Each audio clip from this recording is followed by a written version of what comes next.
안녕하십니까. 한의학 입문 TV 강의를 맡은 한의사 이한영입니다. 예, 반갑습니다.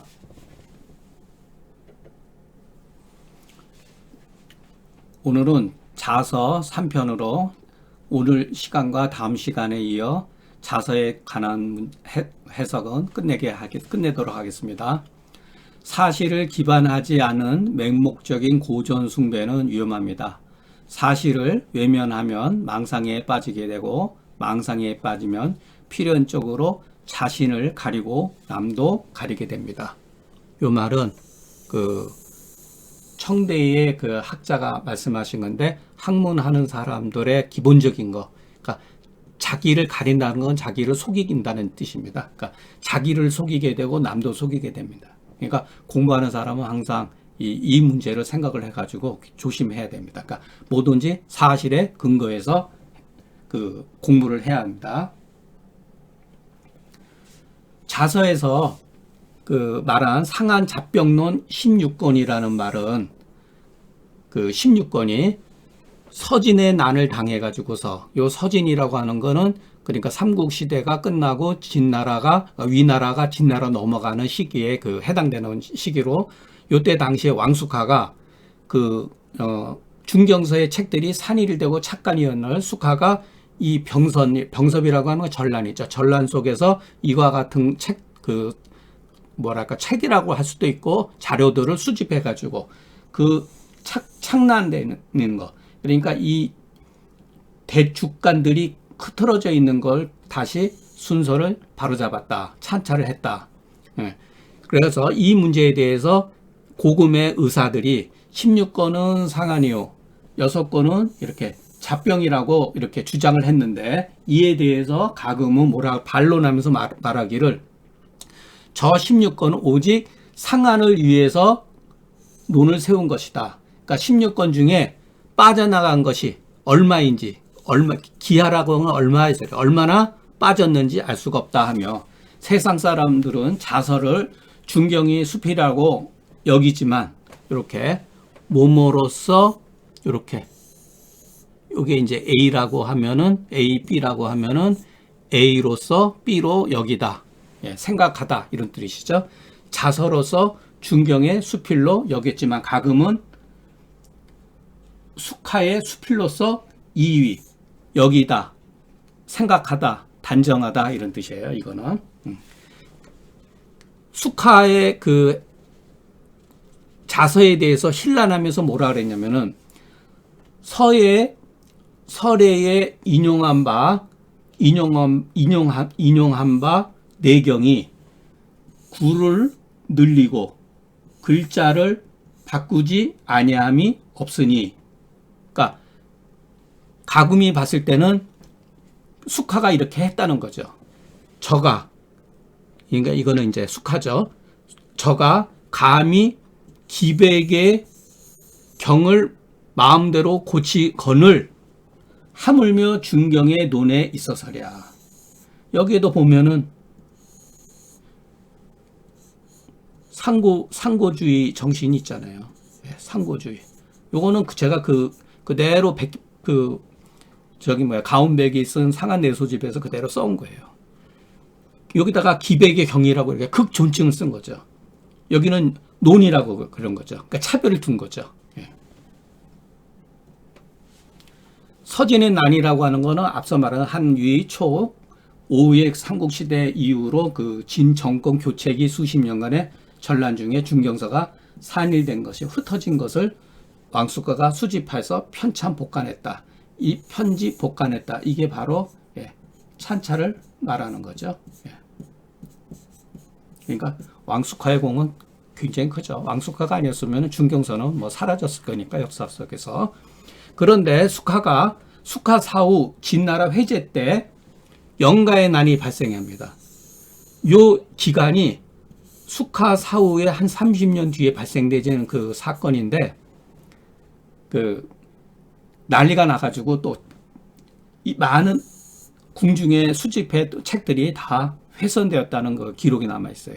그러니까 숙하의 책도 여기에서 손상이 됐겠지만은 숙하가 그 당시에 찬찬했으면 이것들이 아마 또 많은 사람들에 아마 흩어져 나갔다고 봐야 돼요. 예. 그러니까 살아남은 거죠.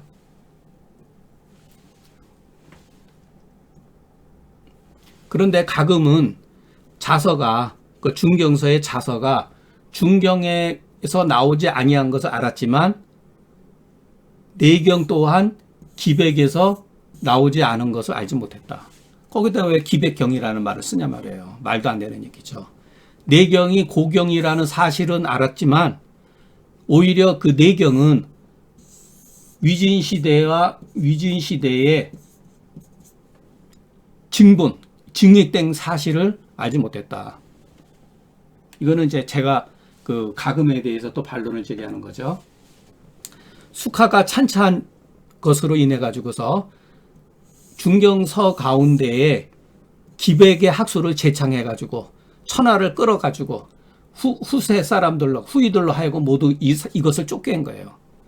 그러니까 중경을 공부하는 종사하다라고 하는 거는 공부하다 이 소리예요. 공부하다.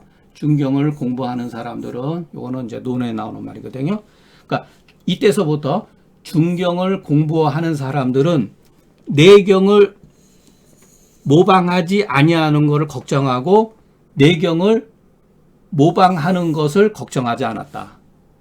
그러니까 누가 내경의 학설을 인용을 해가지고 중경을 해석을 하느냐로서 어떻게 보면은 지금까지 상한론의 역사라고 보면 되죠. 물론 이제 중국 상한론이죠. 이것이 어찌 가금뿐이겠느냐. 모든 사람이 다 그렇게 했던 거죠. 모두 심하게 얘기하면 지금도 중경서를 해석하는데 이 방식대로 따라온 거죠. 그러니까 왜 이와 같은 방식이 상한론의 역사에서 발생되었느냐. 바로 그거는 숙하가 찬차를 하고 서문에 찬영소문이라고 하는 말 때문에 그런 거예요. 결국은 찬차와 찬영소문. 이 하나의 이 말들이 후세 사람들이 그 보고 중경도 이렇게 했구나. 소문을 인용했구나. 당연히 다 따라서 하죠. 이게 잘못됐다는 거예요. 이 방식을 취하지 말라는 거죠. 황제내경은 장로가 양생가, 음양가, 술수가 지금 계속 앞에서도 얘기했으니까 간략하게 넘어가. 이거는 여러 가지 학설로서 여러 가지 학설을 그냥 두루두루 다 꿰가지고 그 문자는 굉장히 굉장하고 어마어마하게 그 문체가 굉장히 포괄적이에요. 그 뜻은 현하면서 음미하니 가히 확장할 것 같으면 황제내경에 그것을 펼쳐놓을 것 같으면 육합이라고 하는 거는 천지사방, 천지사방이 육합이에요. 멀리는 천지사방에 뻗어나가고 축소할 것 같으면은 여기는 확이라고 그랬죠. 축소할 것 같으면 우리 한 몸에 내포되어 있다. 그렇게 설명하게 되어 있다 이런 소리죠. 중경 이후 그 시대의 흐름에 의해서 그 사조는 황로 사상에 돌아가지 않으면 현학으로 돌아갔다. 그러니까 둘 중에 하나는 거죠. 근데 이거와 이거는 거의 뭐 동일하다고 봐야 돼요. 비슷한 개념이니까. 이거로 인해 가지고서 만류 문자가 성언하면서 실증주의 정신이 훼손되어졌다. 그러니까 제가 계속 누차 반복해서 하는 것은 이것이 역사 철학이거든요. 그러니까 이 역사 철학이 잘못 진행됨으로써 나타나는 것 중에 하나가 뭐냐면 이와 같은 그 사상은 한 시대의 끝이지만은 이 사상이 남겨놓은 문자가 계속해서 영향을 주는 거예요. 이게 문제가 되는 거예요. 그러니까 진시황이 예를 들어서 폭정을 했다. 그건 한 시대에 끝난 거예요. 그러나 위진시대의 문자의 혼란이 이거는 수백 년, 천년 동안 진행됐다는 거예요. 이 해악이 더 큰 거예요. 그렇기 때문에 만약 제 견해가 오류라고 제가 이렇게 주장하는 것은 오류라고 생각되어지면 의심되어지거든. 한번 위진시대에 있었던 책들을 한번 봐봐라. 그 책들은 번잡하고 일정하지 간지런하지 않으며 지저분하고 이렇게 거칠은 거죠. 비루하고 순수하지 못한 것을 대략 볼 수가 있다 소리죠. 대표적으로 예를 들어서 이 시대의 그 실록 본적행이라든가 이런 책들이 요 때에 나왔다고 보면 돼요. 글들이 얼마나 번잡해요.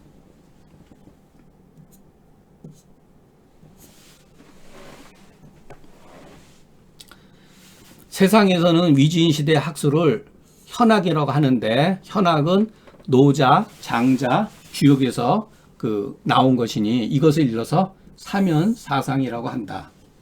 제가 앞서도 말씀드렸지만은 문제는 노자와 장자와 주역이 우리가 이 시대의 사람들이 생각하는 그 해석학이, 새로운 해석학이 등장했다고 봐야 돼요.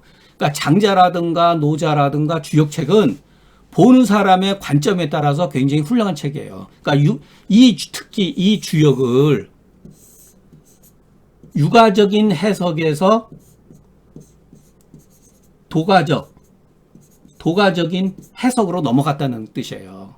마찬가지로 그 황제내경도 그렇고 상한론도 해석도 마찬가지로 이와 같은 관점으로 해석하는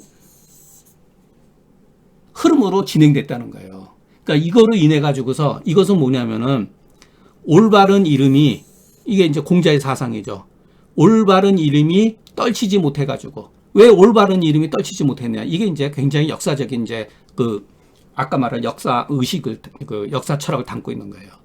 천재지간에 수천 년 동안에 사설들이 올바르지 못한 사설, 그러니까 여기 이제 맹자에서 나온 건데, 이단적인 거, 이상한 거, 괴이한 거, 이런 괴이한 학설들이 횡행해가지고, 괴이한 학설들이 피창이라고 하는 건 뭐냐면 창궐했다, 막 넘쳐났다, 이런 소리죠.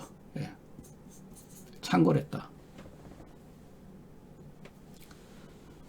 오늘 자서 1편, 2편, 3편 중에서 어떻게 보면 이것이 가장 중요한 거예요. 예. 그러니까 다른 것은 잊어버리더라도 요거는 중국 학술을 후세 사람들이 뭐라 그랬냐면은 한나라 때 양안에는 전환과 후환이라고 그랬죠. 한나라 때의 학문의 주류는 경학이었다. 거기에 이면에 사실은 황로학도 개입돼 있었다. 그러나 보통은 이제 경학이라고 그래요. 위진대의 학술을 현학, 수나라 당나라의 학술을 불학, 이게 이제 주류를 이뤘다는 거죠. 송명 시대에는 이학, 성리학이요. 청나라 때에 이르러서는 고증학. 중경모 돌아가신 뒤로 우리 한의학의 기풍도 시대의 사조에 따라서 변했다. 이렇게 보시면 돼요. 그러면은 이게 뭐냐면은 해석학의 변화예요. 해석학의 변화. 해석학은 뭐냐면은 인식의 변화. 그러니까 이때 사람들이 오경을 도교식으로 해석을 한 경우가 많았어요. 그리고 수나라, 당나라 불교가 성행하면서 후세에 왜 이학이라고 나왔냐면은 이거로 인해 가지고서 성리학이 나온 거잖아요. 이거에 대한 반발로 성리학이. 그러니까 사서 오경을 불교와 도교적인 관점에서, 개념에서 해석하는 개연성을 많이 갖고 있어요. 그러니까 영향을 받은 거예요. 이게 계속 영향을 받은 거예요. 그럼 고증학은 왜 나왔느냐면은 이 이학에 대해서, 성리학에 대해서, 성리학과 양명학에 대해서 청대의 학자들이 염증을 느꼈어요. 예. 너무 지나치게 관념적이고 논리적인 데 빠져있기 때문에 고증학이라는 건 뭐냐면은 이 한대의 경학을 한대의 훈고학적인 개념으로 다시 해석하자. 예. 원래의 한 단어는 어떤 뜻이었으며 이 사건은 어떤 사건에서 발생되는가를 구체적으로 알고 원문을 해석하자는 뜻이 이게 강한 거예요. 고증학이라고 하는 게. 그러니까 이와 같은 흐름은 자연적인 현상이에요. 그러면은 여기 밑에서 제가 말씀드렸지만은 우리 한의학의 경전들도 시대의 흐름에 따라서 변화했다는 거예요. 그래서 제가 금원 시대를 지나가면서 금원 4대가들이 그 성리학을 공부하고 성리학적인 발상에 의해서 내경을 새롭게 해석을 한 게 금원 4대가 학술들이에요. 그것을 완전히 꽃피운 사람이 장경학의 경학전소고. 그러니까 그렇게 발전이 된 거예요. 그러면은 이와 같은 사건은 우리한테 물음을 주는 거예요. 그럼 우리는 지금 어떤 시대에 살고 있느냐? 자연과학과 양방이 주도하는 그러한 시대에서 우리 한의학이 지금 처해 있잖아요. 그러면 우리는 우리 한의학을 어떤 방식으로 재해석할 것이냐? 그랬을 때, 재해석했을 때 그 원형을 무엇으로 삼아야 되느냐? 저는 그것을 중경서라고 본 거예요. 중경서는 그 원시의학의 굉장히 좋은 점, 중요한 점, 본질에 관한 문제에 대해서 고민했던 책이라고 저는 보고 있어요. 그러니까 중경서를 우리가 어떻게 해석할 것이냐. 물론 이제 동의보감을 하시는 분은 이 시대의 흐름에 따라서 동의보감을 새롭게 해석할 의무를 갖고 있어요. 사상의학을 하는 분도 마찬가지로 옛날 방식에 의해서가 아니라, 물론 원형이 있으니까 그 원형을 함부로 훼손을 하면 안 되겠지만은 새로운 해석을 그래도 내놔야 된다는 얘기예요. 만일의 경우 그렇게 하지 않으면 이건 다 과거에, 우리는 과거에 머무르게 되기 때문에 지금과 같이 양방한치가 된다든가 이와 같은 그 우스꽝스러운 불균형적인 그 학문을 계속해서 공부를 하게 된다는 얘기예요. 그래서 이 도표가 주는 그 뜻을 한번은 우리가 깊이 생각을 해보고 궁극적으로 우리는 어떤 해석학을 준비를 해야 되느냐, 그 기준이 무엇이냐고 하는 것이 저는 그 나름대로 생각을 가지고 중경서 독법을 쓴 거예요. 제가 그냥 아무 생각 없이 그냥 뭐 생각나는 대로 쓴 게 아니라 이와 같은 구도에 의해서 글을 쓴 거예요. 그래서 이거를 조금은 이해를 해 주셔야지 앞으로 제가 강의하는 거를 조금이라도 조금 접근하기가 조금 쉽다고 볼 수가 있습니다. 내가 들으니 여기서부터는 그 여가석 선생의 그 근대분인데 북경대학에서 평생 강의를 하셨던 게 여가석 선생의 그 고서 통례를 근거로 중경서를 제가 이렇게 보고 해석한 거예요. 내가 들으니 고서의 명명은 요거 뭐냐면 책의 이름이에요. 노노면 노노. 공자는 책을 쓰지도 않았을 뿐더러 노노라고 명칭을 한 거 아니에요. 고서의 책 이름은 대부분이 후세 사람이 추종해가지고 명명한 거다. 후세 사람이, 그러니까 제자들이죠. 제자들이 추종해가지고서 명명을 다른 것이다. 선생이 몰한 후에 그 문인들이 각각 자기가 들은 바를 논하고, 예를 들어서 노노 같은 경우 제가 말씀드리면은 공자가 어떤 얘기를 했을 때 모든 제자가 다 들은 게 아니라 어떨 때는 아내가 듣고 어떨 때는 자론만 듣고 어떨 때는 염구만 듣고 어떨 때는 그 유약만 듣고 이런 경우가 있잖아요. 그 나중에 공자가 돌아가신 뒤에 제자들이 자기가 들은 거를 전부 다 서로 모여가지고서 편집해서 기록해 놓은 거예요. 그렇게 해서 후학들에게 물려주니 그 전수할 때에 각각 자기 의견으로 증익한 바 있어가지고 점차적으로 시대의 흐름에 따라서 점차적으로 부입되었다. 원형에 첨부되었다는 뜻이에요. 요거는 여가석 선생이 고서 통례에서 말한 걸 제가 그대로 인용한 거예요. 그러니까 이 과정을 겪어가지고 대부분의 고서들이 이렇게 진행이 됐는데 신롱 본초경 같은 거 이렇게 글을 보면은 다 이렇게 돼 있는 거예요. 황제내경도 마찬가지고. 그렇기 때문에 그렇다고 해서 우리가 그거를 고전을 무조건 함부로 무시하지 않는 게 아니라 이와 같은 과정을 겪었다는 사실을 인지를 하자는 거죠.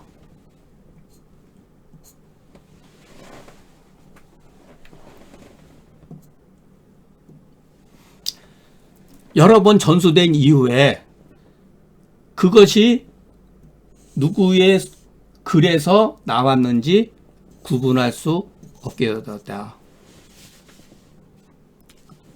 다만 앞 선생을 근본으로 추종해가지고 이게 굉장히 중요한 역사적으로 유명한 말이에요. 예? 전상 전술. 전할 때 서로 기술 계속해서 그 기록하여 말하기를 뭐라고 했냐면 바로 요걸 말하는 거예요. 이것은 아무개 선생의 글이다라고 제가 제 후배한테 야 이것은 내가 말하지만은 그 앞전에 어떤 선생님이 말씀하신 글이야라고 이렇게 서로 돌려가면서 전술했다는 얘기예요. 요게 춘추자전 두예의 서문에 나오는 유명한 글이에요. 요거는 그대로 그 여가석 선생의 그 고서 통례에 나오는 말들이에요. 저도 이걸 보고 깜짝 놀랐어요. 실질적으로 제가 자서 1편은 한 15년 전에 쓰고 자서 2편은 한 6년 전에 썼어요. 그리고 맨 마지막에 한 편을 못 써서 자서지례라고 자서지례라고 이렇게 그 구글에 한번 검색을 해봤더니 여가 선생님 글이 툭 튀어나오는 거예요. 그러니까 저는 뭐 그렇게 컴퓨터를 능하지도 못해요. 제가 만일의 경우 그 구글을 검색하는 거를 일찍 알았더라면은 제가 한 50대에 아마 글을 쓰지 않았을까 할 정도로 나중에 엄청나게 많은 영향을 받았어요. 이 여가서 선생의 이 고서 통례를 보고 굉장히 많이 충격을 받았어요. 왜냐면은 거기에 써져 있는 그 여가서선 써져 있는 내용이 제가 평생에 걸쳐서 써놓은 글하고 다른 뜻을 갖고 있었다면 글을 다 버렸어야 됐어요. 근데 그걸 보니까 대부분이 제가 쓴 글이 비교적 합당하다는 걸 알고 자신 있게 이거를 이제 여러분들한테 이제 소개하는 거예요. 그러니까 대개 고인들이 글을 쓸 때에 저서를 할 때에 자기 자신이 편차하지 아니하고 그러니까 순서를 이렇게 정하지 않았다는 거예요. 이것도 고서들에 가지고 있는 적이에요. 그러니까 옛날 사람 글을 쓰려고 목자니까 선우가 없어요. 그걸 후세 사람이 모아가지고 순서를 매긴 거예요. 그러니 우리 의학에 이르는 바 경전도 어찌 일찍이 이와 같은 예가 없었겠는가. 예, 당연히 있죠. 예, 그 흔적들이 다 보이니까요. 예, 여가석 그 선생의 고서 통례를 근거로 아이고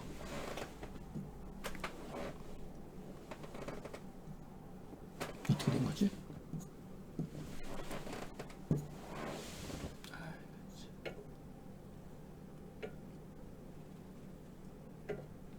예, 오늘 강의는 여기서 마치겠습니다. 다음 시간에는 고서들이 전수되는 과정 중에 나타난 일반적인 사례를 통해 충경서를 살펴보겠습니다. 예, 감사합니다.